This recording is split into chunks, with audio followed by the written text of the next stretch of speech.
Hello दोस्तों, आज हम सॉल्व करेंगे 24 तारीख की थर्ड शिफ्ट का सॉल्यूशन। 3800 रुपये अंकित मूल्य वाली एक पुस्तक को 2128 रुपये में बेचने पर दिया जाने वाला छूट प्रतिशत कितना है। देखो, एक तरफ हमें क्या दे रखा, एक तरफ दे रखा मार्क प्राइस और एक तरफ हमें क्या दे रखा, सेलिंग प्राइस।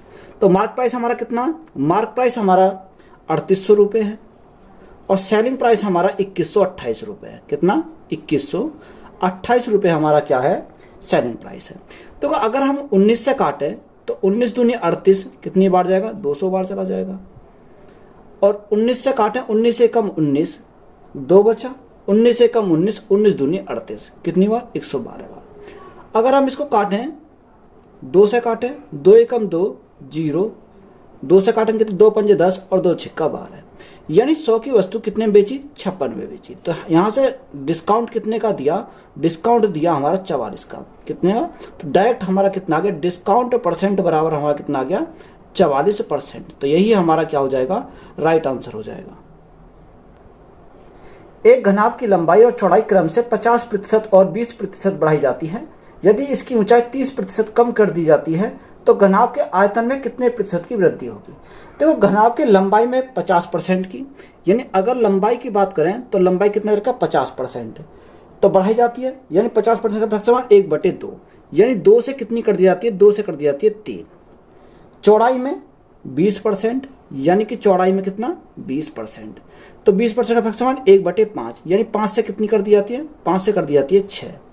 और ऊंचाई में 30% की कमी की जाती है, यानी हाइट में 30% कमी। तो 30 का प्रक्षेपण कितना होता है, 3/10, यानी 10 थी, 10 से कितनी कर दी गई, 3 कम, यानी 7 कर दी गई। तो देखो, आयतन का फॉर्मूला क्या होता है, लंबाई गुणा चौड़ाई गुणा ऊंचाई। यही तो हमारा घनाभ का वॉल्यूम होता है। तो यहाँ से हम क्या निकाल सकते हैं, वॉल्यूम निकाल सकते हैं। देखो, अगर वॉल्यूम निकालें, या आप क्या करोगे, 2 से काट सकते हैं इसको, तो कितनी बार, 3 बार। तो 10 गुणा 5, तो 10 पंजे 50 हमारा हो जाएगा। और यहाँ से हमारा कितना हो जाएगा, 3 गुणा 3 9, 9 सत्ते 63, हमारा कितना हो जाएगा, 63 हो जाएगा। 50 से कितना हो गया, 50 से हो गया 63। तो यहाँ अगर हम देखें, वृद्धि कितनी की हुई, 13 की वृद्धि हुई। कितने के ऊपर, 50 के ऊपर। और परसेंटेज के लिए क्या करेंगे, गुणा करेंगे 100 से। तो यहाँ से हमारा क्या आ जाएगा, 50 दूनी 100, तो 13 दूनी 26, तो कितने की वृद्धि हुई, 26% की। तो 26% हमारा क्या हो जाएगा, राइट आंसर हो जाएगा। B1 और B2 मिलकर एक काम को 20 दिन में पूरा कर सकते हैं। B2 अकेले उस काम को 60 दिन में पूरा कर सकता है। B1 अकेले उस काम को कितने दिन में पूरा करेगा। देखो, B1 और B2 यानी B1 प्लस B2 दोनों मिलकर किसी काम को करते हैं 20 दिन में। इन दोनों मिलकर कितने, 20 दिन में। उसने को बोला B2 अकेला उसी काम को करता है 60 दिन में। तो यहां से हम क्या करेंगे, इनका एलसीएम लेंगे। एलसीएम हमारा कितना जाएगा, 60 आ जाएगा। 20 से कितनी बार, 3 बार, और 60 से कितनी बार, 1 बार चला जाएगा। ये हमारी क्या आ गई, इनकी क्षमता आ गई। देखो, B2 की क्षमता कितनी है, 1 है, तो इसके ऊपर हम क्या लगाएंगे, 1 लगाएंगे। दोनों की मिलाकर कितनी है, 3 है। B2 की हमारी 1 आ गई, तो B1 कितनी हो जाएगी, यहाँ से 2 हमारी B1 की हो जाएगी। उसने पूछा B1 अकेला उस काम को कितने दिन में करेगा। टाइम टेकन B1 यानी वर्क अपॉन एफिशिएंसी, वर्क हमारा कितना, 60। B1 की क्षमता कितनी है, 2, तो 2 से भाग करेंगे कितनी बार जाएगा, 30 बार। तो B1 को कितना टाइम लगेगा, 30 दिन का टाइम लगेगा। तो यही हमारा क्या हो जाएगा, राइट आंसर हो जाएगा। 25 क्रमागत प्राकृतिक संख्याओं में अंतिम 13 संख्याओं का औसत 39 है। सभी 25 संख्याओं का औसत कितना होगा। देखो, टोटल कितनी संख्या है, टोटल संख्या जो है क्रमागत प्राकृतिक संख्या है कितनी, 25 है। तो उसने बोला अंतिम 13 का, अंतिम 13 का औसत कितना दे रखा, औसत दे रखा 39, यानी 39 है। तो देखो, 13 संख्या है, तो 6 इधर रही होंगी और 6 इधर रही होंगी, एक हमारी ये होगी, यानी 6 इसके इधर साइड और 6 इसके इधर साइड। तो यहाँ टोटल कितनी होगी, टोटल होगी 13, क्योंकि 6 और 6 12 और 1 13। तो देखो, यहाँ से हमारी कितनी होगी, यहाँ से तो हमारी होगी 13, और इसके इधर कितनी संख्या रही होंगी, यानी यहाँ से यहाँ तक जो संख्या रही होंगी वो कितनी रही होंगी, यहाँ तक रही होंगी 12। जब टोटल मिलाकर कितनी हो गई, टोटल मिलाकर हमारी 25 हो जाएंगी। तो देखो, यहाँ से पहले कितनी संख्या, ये 39 माइनस 6, यानी 39 माइनस 6, तो यहाँ जो रहा होगा कितना, 33 रहा होगा। तो देखो, या तो हम डायरेक्ट इसका एवरेज निकाल सकते हैं, इनके जो एवरेज आएगा कितना जाएगा, क्योंकि देखो एवरेज हमारा आ जाएगा 33। 33 कैसा है? अब 12 संख्या इधर 24 हो गई और एक 25 में हमारी मिड में आ गई है, तो एवरेज हमारा डायरेक्ट आ गया, हमारा कितना 33 आ गया। अब हम वेरीफाई करना तो कैसे करेंगे? देखो यहाँ कौन सी संख्या रही होगी, तो देखो 33 माइनस 12, तो 33 माइनस 12 करेंगे तो हमारा कितना आ जाएगा? 21 आ जाएगा। कितना? 21 आ जाएगा। अब देखो यहाँ हमारा 21 आया और इसके इधर कौन सा लास्ट वाली कौन सी संख्या होगी? 39 प्लस 6, तो 39 प्लस 6 हमारा कितना हो जाएगा? 45। यानी शुरू की संख्या 21 और लास्ट संख्या कितनी हो जाएगी? 45 हो जाएगी। तो पहली संख्या हमारी 21 प्लस 45 बटे एवरेज निकालना, तो क्या करेंगे? बटे करेंगे 2, तो यहाँ से इस प्रकार से डायरेक्ट आंसर आ जाएगा। 5 और 1 6, 4 और 2 6 बटे कितना? 2, 2 से काटेंगे कितनी बार जाएगा? 33 बार जाएगा। तो देखो 33 ही हमारा क्या हो जाएगा? राइट आंसर हो जाएगा। तो यहाँ से भी हमारा कितना आ रहा था? 33 ही आ रहा था, और यहाँ से भी हमारा क्या आया? 33 आया। 18 छात्रों के औसत अंक 190 थे, लेकिन बाद में यह पाया गया कि एक छात्र के अंक गलती से 64 के स्थान पर 46 दर्ज कर दिया गए थे। उन छात्रों के अंकों का सही औसत कितना हुआ? देखो 18 छात्र थे जिनका औसत अंक कितना है? 190 है। यानी 18 छात्र है, उनका औसत अंक है 190 है। अब उसने क्या, उसे लिखना तो कितना था? 64 लिखना था। यानी लिखना था 64, उसने गलती से कितना लिख दिया? उसने गलती से लिख दिया 46, तो कितना कम लिख दिया? देखो माइनस कितना? 46। अब बटे कितनी संख्या? टोटल संख्या हमारी कितनी है? 18 है, तो बटे क्या करेंगे? 18 करेंगे। तो यहाँ से हमारा 190 है। देखो 64 माइनस 46, तो हमारा कितना बचेगा? प्लस के बचेंगे 18। कितना? 18। बटे में हमारा क्या है? 18 है। जब 18 को 18 से भाग करेंगे तो कितनी बार जाएगा? एक बार जाएगा। तो 190 प्लस 1, तो हमारा कितना हो जाएगा? 191 हो जाएगा। तो 191 हमारा क्या है? राइट आंसर है। अनिल और विकास की आय का अनुपात 8:5 है। यदि विकास की आय अनिल की आय से 3000 रुपये कम है, तो अनिल और विकास की कुल आय कितनी है? देखो अनिल और विकास, यानी अनिल और विकास का रेशो कितना दे रखा? 8:5 दे रखा। 8:5 है। उसने बोला कि विकास की आय अनिल की आय से 3000 रुपये कम है, तो देखो यहाँ इनका डिफरेंस कितने का? यहाँ इनका डिफरेंस 3 का, यानी 3 यूनिट का मान कितना दे रखा? 3 यूनिट का मान 3000। तो हमें पूछा कितना का? 3 यूनिट का मान 3000, यानी 3000 जो है कितने का मान है? ये 3 यूनिट का मान है। हमसे पूछा टोटल दोनों का, 8 और 5 13, तो गुणा कितने से करेंगे? 13 करेंगे। तो देखो 3 से कितनी बार जाएगा? 3 से हमारा जाएगा 1000 बार, तो 1000 गुणा 13 हमारा कितना हो जाएगा? 13000। तो 13000 हमारा क्या है इस क्वेश्चन का? राइट आंसर हो जाएगा। 8 दिन तक काम करने के बाद पायल को पता चला कि केवल 10% काम पूरा हुआ है। वह पिंकी को काम पर रखती है, जो पायल से 50% अधिक कुशल है। शेष काम के साथ मिलकर पूरे करने में उन्हें कितने दिन लगेंगे? देखो 8 दिन तक काम करने के बाद पायल को पता चलता है कि उसने 10% काम किया है, यानी 8 दिन तक तो कौन लगी रही? पायल लगी रही। PI से कर देंगे। तो यहां से उसने काम कितना करा? 10% काम किया। अब उसने क्या काम किया कि उसने पिंकी को भी साथ ले लिया, यानी किसको? ये हमारी कौन थी? पायल थी, पायल, तो इसको PA लिखेंगे। अब उसने पिंकी को साथ लिया, यानी पायल प्लस पिंकी दोनों ने मिलकर कितने दिन तक? मान लो X दिन तक काम किया। तो देखो 10% तो कर लिया था, शेष हमारा कितना बचा? शेष हमारा बचा 90%। 90% बोला। आगे उसने कंडीशन क्या रखी है कि वह पिंकी के काम पर रखती है, जो पायल से 50% अधिक कुशल है। कौन? पिंकी। यानी पिंकी जो है किससे? पायल से 50% अधिक कुशल है। यानी अगर पायल 2 है तो पिंकी कितनी हो जाएगी? 3। यानी ये हमारा क्या आ गया? एफिशिएंसी का रेशो आ गया यहाँ से। तो यहाँ से इनका रेशो यहाँ उठा कर रख दो। देखो 0 से हमारा क्या करके 0 कट जाएगी। 8 गुणा पायल की क्षमता कितनी है? पायल की क्षमता 2 बराबर पायल प्लस पिंकी, 3 और 2 5। 5 गुणा X बटे हमारा क्या आ जाएगा? X बटे 9 आ जाएगा। देखो 8 दूनी 16, 8 दूनी 16, 16 गुणा 9, तो यहाँ से हमारा कितना आ जाएगा? 16 गुणा 9 बटे में कितना आ जाएगा? 5 आ जाएगा, इजिकल टू X। यही तो हमारा हो जाएगा। और 16 निम्न 144 होते हैं, तो 144 बटे 5 है, तो मैं क्या करूँगा? गुणा ऊपर नीचे कितने कर दूँ? या अगर मैं गुणा करूँ 2 की तो यहाँ भी मैं 2 से गुणा करूँगा। तो यहाँ से x का मान कितना आ जाएगा, 144 दूनी 288 हो जाएगा, 288। नीचे क्या है 10 है, 10 से भाग करेंगे तो कितना आ जाएगा, पॉइंट हमारा यहाँ आ जाएगा, यानी 28.8 दे हमारा क्या हो जाएगा, राइट आंसर हो जाएगा। 120, 240 और 480 का लघुत्तम समवर्ती क्या होगा। हमें क्या दे रखा, 120, 240 और 480, यानी 480। इसका हमें क्या पूछा, इसका हमें पूछा एलसीएम। देखो इसमें तो क्या है, डायरेक्ट हमारा पता चल रहा, क्योंकि 480 हमारा एलसीएम हो जाएगा, क्योंकि 120 से भी कटेगा, 240 से भी कटेगा और 480 से भी कट जाएगा। 480 से कटेगा खुद, तो हमारा एलसीएम कितना हो जाएगा, 480 हमारा क्या हो जाएगा, राइट आंसर हो जाएगा।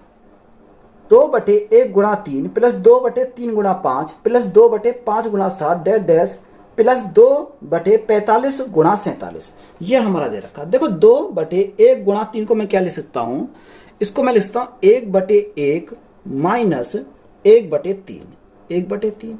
देखो अगर मैं 1 गुणा 3 एलसीएम लेता हूं तो 3 एकम 3, 3 में से कितना बचेगा, 2 बचेगा। नेक्स्ट संख्या को मैं क्या लिख सकता हूं, 1/3, 1/3 माइनस 1/5 लिख सकता हूं। नेक्स्ट संख्या को 1/5, 1/5 minus 1/7 dash dash dash plus 1/45 minus 1/47, ये हमारा हो जाएगा। बात क्लियर है। अब देखो यहां सॉल्व करो, देखो 1/3 से 1/3 कट गया, 1/5 से 1/5 कट गया, तो ये इस प्रकार से हमारा कट जाएंगे। तो स्टार्टिंग में हमारा क्या बचा, 1 बचा, और लास्ट में हमारा क्या बचा, 1/47 बचा। तो यहां से अगर हम सॉल्व करते, 47 से कम 47 में से गया, कितना बचेगा, 46 बचेगा। तो 46 बटे कितना हो जाएगा, 47। तो यही हमारा क्या हो जाएगा, राइट आंसर हो जाएगा। वह सबसे बड़ी संख्या ज्ञात कीजिए जिसमें 60 और 90 को भाग देने पर क्रमशः 2 और 3 शेषफल बचे। देखो कितना दे रखा, 60 और 90, यानी 60 और कितना, 90।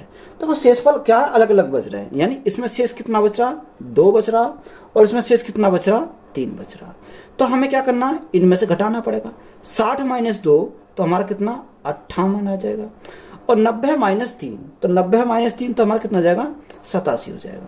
तो बड़ी से बड़ी वह संख्या जो हमारी 58 को काटे और कितने को, 87 को काटे। तो देखो यहां से हम क्या कर सकते हैं, इनका एक तरह एचसीएफ ले सकते हैं। तो इनका कितना आ जाएगा, यानी अगर हम एचसीएफ देखें तो यहां से कितना आ जाएगा, यहां से आ जाएगा 9 और 7 में से 5 गए 2, यानी 29, यानी वह संख्या हमारी क्या हो जाएगी, 29 हो जाएगी। यानी 29 से 58 भी कट जाएगा, 29 से 87 भी कट जाएगा। तो राइट आंसर हमारा क्या हो जाएगा इस क्वेश्चन का, 29 हमारा क्या है, राइट आंसर है। 27/50, 9/20, 6/25 का महत्तम समवर्ती ज्ञात कीजिए। हमें संख्या दे रखी 27/50, 9/20, 6/25, 6/25। हमें क्या निकालना है, इसका का महत्तम समवर्ती निकालना, यानी एचसीएफ निकालना। देखो जिसका निकालना वो तो रखेंगे ऊपर, और नीचे हम क्या लेंगे, एलसीएम लेंगे।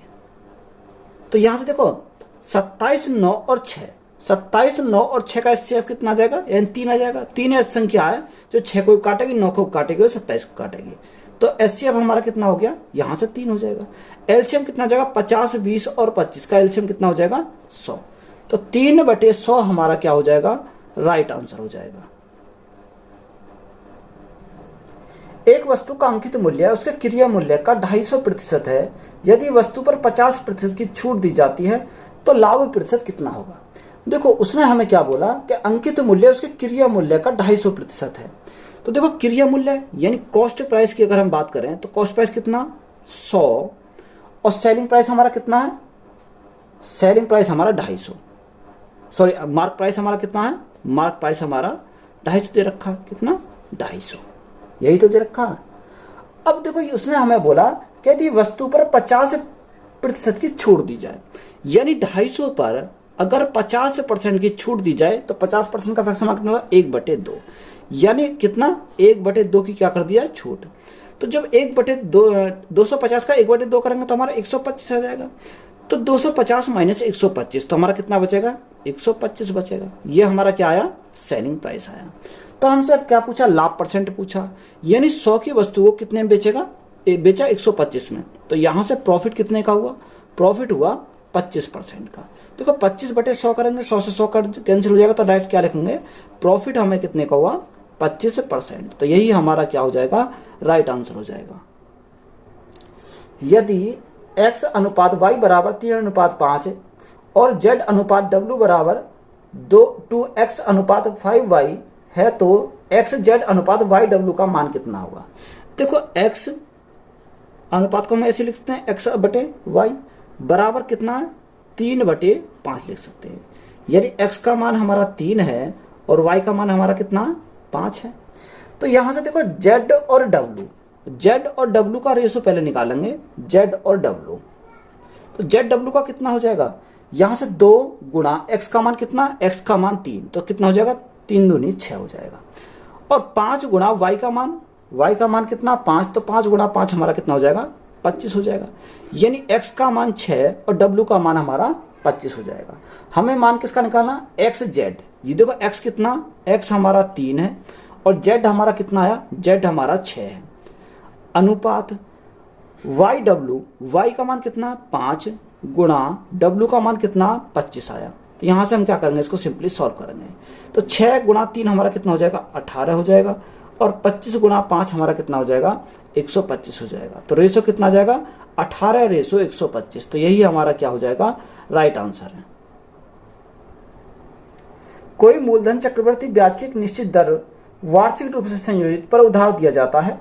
वह धनराशि 3 वर्ष के अंत में 13,310 रुपये और 4 वर्ष के अंत में 14,641 रुपये, तो मूलधन कितना होगा? देखो हमने क्या माना? एक तरफ हमने माना प्रिंसिपल। उसने क्या बोला कि वह धनराशि 3 वर्ष के अंत में, यानी 3 वर्ष के अंत में कितनी होती है? 13,310 हो जाती है। कितने में? 3 वर्ष के अंत में, यानी 3 ईयर। उसने आगे क्या बोला? 4 वर्ष के अंत में हो जाती है 14,641, यानी 4 वर्ष के अंत में कितनी हो जाती है? 14,641 हमारी हो जाती है यहां से। अब देखो ये कितने? 4 वर्ष, यानी 3 वर्ष और 4 वर्ष का डिफरेंस की अगर हम बात करें तो डिफरेंस इनका कितने का आएगा? 1 वर्ष का आ जाएगा, 1 वर्ष का आ जाएगा। तो यहां से हम काटेंगे। देखो 1331 से काटो, कितनी बार जाएगा? ये 10 बार चला जाएगा। 1331 से कम 1331, कितना बचेगा? 1331 बचेगा। तो 1331 से कम 1331 कितने? 10 से हमारा क्या हो जाएगा? 11 हो जाएगा। तो यहां से हम क्या करेंगे इसका? देखो हमें क्या करना है? 10 तो हमें खत्म करना है और 11 हमें बनाना है। कितने साल में? 1 साल में। तो इसको मैं क्या करूंगा? 10 को मैं लिखूंगा नीचे और 11 को मैं क्या लिखूंगा? ऊपर लिखूंगा। यानी कितना कर दूंगा? 11/10 मैं यहां से कर दूंगा। अब मुझे क्या निकालना? प्रिंसिपल निकालना है इसका। देखो प्रिंसिपल अगर मुझे निकालना है तो ये कंडीशन कितने साल के लिए आई? ये कंडीशन आई 1 साल के लिए। हमें क्या करना? 3 बार गुणा करनी है, यानी गुणा 11/10 गुणा 11/10 गुणा 11/10। क्यों करा? क्योंकि ये 3 साल के लिए बोला है। तो देखो यहां पर हमें सिंपली प्रिंसिपल गुणा 11/10 गुणा 11/10 गुणा 11/10 कितना है? यहां पर हमारा दे रखा 13,310। देखो 11 गुणा 11 121 गुणा 1331, तो कितनी बार जाएगा? 10 बार चला जाएगा। तो यहां से प्रिंसिपल कितना आ जाएगा? 10 गुणा 10 गुणा 10 यानी 1000। 1000 गुणा 10 हमारा कितना हो जाएगा? 10,000। तो 10,000 हमारा क्या है? इस क्वेश्चन का राइट आंसर हो जाएगा। वेरी इंपॉर्टेंट क्वेश्चन है। एक बस अपने निर्धारित समय से 60 मिनट देरी से रवाना होती है, लेकिन 150 किलोमीटर दूर स्थित अपने गंतव्य तक समय पर पहुंचने के लिए उसकी सामान्य चाल में 5 किलोमीटर प्रति घंटा की वृद्धि की जाती है। तो बस की सामान्य चाल कितनी है? देखो हमने माना बस की जो स्पीड थी वो कितनी थी? यानी ऐसे थी। तो उसे टाइम कितना लगता था? टाइम लगता था टी टाइम लगता था। उसने अपनी बस की जो सामान्य स्पीड थी उसको बढ़ा दिया। कितने से बढ़ा दिया? 5 किलोमीटर प्रति घंटा। यानी पहले ऐसे थी, अब कितनी हो जाएगी? प्लस के 5 किलोमीटर प्रति घंटा से बढ़ गया। अब टाइम कितना लगेगा? पहले से टाइम कम लगेगा क्योंकि उसने स्पीड बढ़ा दी। तो पहले जो टाइम लगता था कितना? टी टाइम लगता था, अब उसे कितना? 60 मिनट देरी से रवाना होती है। यानी अब जो टाइम लगेगा उसे t माइनस 60 मिनट। तो 60 मिनट दे रखा, 60 मिनट को मैं क्या लिख सकता हूँ, 1 घंटा भी लिख सकता हूँ। तो यहाँ पे मैं क्या बोलूँगा इसको, यानी 1 लिख सकता हूँ। यहाँ से बात क्लियर है। तो देखो यहाँ पर अगर हम देखें, सॉल्व करें, यानी हमारा फॉर्मूला क्या था, distance is equal to speed 1 गुणा स्पीड 1 गुणा स्पीड 2 बटे दोनों का डिफरेंस, यानी स्पीड 1 और स्पीड 2 का डिफरेंस इनटू टाइम। यही हमारा फॉर्मूला होता है। डिस्टेंस हमारी कितनी रखी है, 150 किलोमीटर। कितनी, 150 किलोमीटर। स्पीड 1 हमारी कितनी है, s है। स्पीड 2 हमारी कितनी है, s से प्लस 5 है, बटे दोनों का डिफरेंस कितने का आ जाएगा, 5 का आ जाएगा। और टाइम का डिफरेंस कितने का आएगा, यानी 1 घंटे का। देखो हम इसको कैसे करेंगे, 150 गुणा 5 को ऐसा ब्रेक करें जिनका डिफरेंस कितना आ जाए, 5 आ जाए। तो देखो इसको मैं क्या सकता हूँ, यानी 5 गुणा 30 कर सकता हूँ। तो 5 गुणा 5 हमारा कितना हो जाएगा, यहाँ से 25 हो जाएगा, गुणा 30 हो जाएगा। तो बराबर है हमारा कितना, यहाँ s इंटू s प्लस 5 बटे में क्या आ जाएगा, बटे में हमारा कुछ नहीं बचेगा। तो यहाँ हमारा कुछ नहीं बचेगा नीचे। यहाँ सॉल्व करो, देखो इनका अगर डिफरेंस की बात करें तो डिफरेंस हमारा कितने आया, 5 का आया। तो मैंने पहले भी सवाल कराया था कि अगर साइन प्लस का हो तो हम क्या लेंगे, साइन प्लस का हो तो छोटी वैल्यू लेंगे, और साइन यहाँ माइनस का हो तो बड़ी वैल्यू लेंगे। तो यहाँ साइन प्लस का है तो हम क्या लेंगे, छोटी वैल्यू। तो देखो स्पीड हमारी कितनी आ जाएगी, स्पीड आ जाएगी 25 किलोमीटर प्रति घंटा। तो यही हमारा क्या इस क्वेश्चन का राइट आंसर हो जाएगा। साधारण ब्याज की किसी दर पर कोई धनराशि 24 वर्षों में स्वयं की 3 गुनी हो जाएगी। तो यहां से हमें क्या निकालना है, इसका रेट निकालना। देखो रेट निकालने का डायरेक्ट फॉर्मूला क्या होता है कि rate is equal to n-1, हमें n-1 इंटू 100। देखो टाइम कितना रखा, टाइम दे रखा 24 वर्ष। अगर हम भाग कितने से करेंगे, यानी टाइम t से कर देंगे। तो यहां से हमारा क्या आएगा, रेट आ जाएगा n-1, यानी 3 गुना बोला, 3 माइनस 1 तो हमारा कितना आ जाएगा, 2 आ जाएगा, गुणा 100। और हमें कितना टाइम दे रखा, टाइम दे रखा 24 वर्ष हमारा दे रखा है। देखो 2 से काटेंगे कितनी बार, 2 से काटेंगे 12 बार, 4 तिया 12, 4 से हमारा कितनी बार जाएगा, 25 बार। तो 25 बटे 3, 25 बटे 3 को क्या लिखते हैं, 3 अट्ठे 24, 1 बचा दशमलव लगा, 3 तिया 9, 3 तिया 9। तो हमारा रेट कितना आ गया, रेट हमारा आ गया 8.33%। तो यही हमारा क्या है, राइट आंसर है।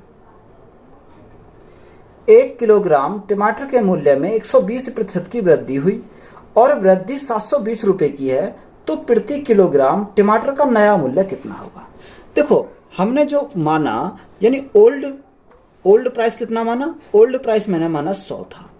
तो न्यू प्राइस कितना हो जाएगा, उसने बोला कि ओल्ड प्राइस से कितना, 120% की वृद्धि हुई, यानी 100 का 120%, यानी 120% की वृद्धि हुई। तो 100 प्लस 120 हमारा कितना हो जाएगा, 220 हो जाएगा। अब उसने बोला कि वृद्धि कितनी हुई, 720 रुपए की। यहां अगर हम बात करें कितने की वृद्धि हुई, यहां 120 की वृद्धि हुई। तो 120 का मान कितना है, 120 का मान दे रखा 720, कितना 720। तो देखो 120 से कितनी बार जाएगा, 6 बार चला जाएगा। तो हमसे पूछा क्या उसने, नया मूल्य। नया मूल्य कितना है, 220। तो जब ये एक हमारा कितने गुना, 6 गुना है, तो ये भी हमारा कितना गुना हो जाएगा, 6 गुना हो जाएगा। तो देखो 600, 6 दूनी 12 का 2 हाथ से लगाएगा, 6 दूनी 12 और 13। तो नया मूल्य कितना हो जाएगा, 1320। 1320 हमारा क्या है, राइट आंसर है। रमेश एक वस्तु को 236 रुपए में बेचकर 46 रुपए का लाभ कमाता है, तो लाभ प्रतिशत कितना है। देखो हमारा सेलिंग प्राइस कितना दे रखा, सेलिंग प्राइस अगर हम बात करें, सेलिंग प्राइस दे रखा 236 रुपए, 236 रुपए। प्रॉफिट कितने का कमाता, प्रॉफिट कमाता 46 रुपए का। तो यहां से हम क्या निकाल सकते हैं, कॉस्ट प्राइस निकाल सकते हैं। कॉस्ट प्राइस कितना हो जाएगा, देखो जो कॉस्ट प्राइस हो जाएगा 236 माइनस 46, तो हमारा कॉस्ट प्राइस कितना आ जाएगा, 190 आ जाएगा। देखो 190 की वस्तु पर अगर 46 का प्रॉफिट कमाएंगे तभी तो हम 236 का बेचेंगे। तो हमारा आ गया यहाँ से। तो यहाँ से हमें क्या पूछा, प्रॉफिट परसेंट पूछा। तो profit percent is equal to, profit कितने का हुआ, 46 का हुआ। कॉस्ट प्राइस हमारा कितना, 190 गुणा परसेंटेज के लिए क्या करेंगे, 100 करेंगे। 0 से हमारी 0 कट गई। तो यहाँ हमारा क्या बचा, यहाँ हमारा बचा 460 बटे 19। हमारा 19 से भाग करेंगे तो देखो 19 दूनी 38, 19 × 57 ज़्यादा हो जाएगा, 19 दूनी 38, कितना बचा, 46 में से 38 गए, 46 में से कितने, 19 दूनी 38 गए, तो हमारा बचेगा 8, यानी 80 हो जाएगा, कितना, 80 हो जाएगा। अब कितनी बार जाएगा, 19 से हमारा 4 बार चला जाएगा, तो देखो 24 से करना 24.21% हो जाएगा। तो यही हमारा क्या इस क्वेश्चन का राइट आंसर हो जाएगा। एक घड़ी के क्रिया मूल्य और विक्रय मूल्य के बीच का अंतर 560 रुपए है। यदि लाभ प्रतिशत 35% है तो विक्रय मूल्य कितना होगा। देखो कॉस्ट प्राइस कितना माना, कॉस्ट प्राइस हमारा 100 था, 100 में 35 का लाभ हुआ तो बेचा कितने में, 135 में बेचा। तो देखो यहां से हमें डिफरेंस कितने का आया, डिफरेंस जो आया हमारा 35 का। अभी 35 का जो अंतर दे रखा है वो कितने का मान है, 560 का मान है, यानी 560 बटे कितना आ जाएगा, 35 आ जाएगा। हमें किसका मान चाहिए, हमें 135 का मान निकालना, तो यहां से हमारा क्या आ जाएगा, यहां से हमारा सेलिंग प्राइस हमारा निकल के आ जाएगा। देखो कितने से काटेंगे, अगर हम 7 से काटें, 7 से 5 बार, 7 पंजे 35, 7 अट्ठे 56, यानी कितनी बार, 80 बार। 5 से काटेंगे कितनी बार, 5 दूनी 10 और 5 सत्ते 35, 80 × 27, 80 × 27 0, 8 सत्ते 56 का 6, हाथ से लगे 5, 8 दूनी 16, 16 और 5 कितना हो जाएगा, 21। तो 2160 हमारा क्या है, राइट आंसर है। एक अर्धगोले की त्रिज्या 2.1 सेंटीमीटर है, इसका आयतन कितना होगा। देखो आयतन का फॉर्मूला क्या होता है, अर्धगोले का आयतन का फॉर्मूला होता है 2/3 pi r cube, pi r cube. देखो मान रखो तो 2/3 गुणा पाई का मान हमारा कितना होता है 22/7, आर क्यूब 2.1 को मैं क्या लिख सकता हूँ, 21/10 लिख सकता हूँ। इसको कितनी बार करना, 3 बार, 21/10 गुणा 21/10, यही तो करना है। अब देखो काट दो, 3 सत्ते 21 कट जाएगा, 2 से कितनी बार, 2 से हमारा 5 बार, 2 से कितनी बार, 11 बार, और 2 से हमारा कितनी बार, 5 बार। तो 21 गुणा 21 441, 441 गुणा 11, 441 गुणा 11 हमारा कितना हो जाएगा, 1 4 और 1 कितना, 5, 4 4 8 और 4 एकम 4, कितना 48 51 हमारा क्या हो जाएगा, यहाँ से हो जाएगा। नीचे हमारा क्या है, 5 गुणा 5 25, यानी हमारा नीचे क्या आ जाएगा, 250 हो जाएगा।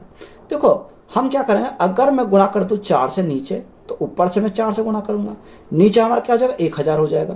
तो यहाँ से हमें क्या हो जाएगा, आसान हो जाएगा। देखो 4 एकम 4, 4 एकम 4, 5 चौक 20 की 0 यहाँ से लगे 2, 8 चौक 32, 32 और 2 34 का 4 हाथ से लगे 3, 4 चौक 16, 16 और 3 19, कितना हो जाएगा 19। और नीचे हमारा क्या है, नीचे हमारा 1000 है।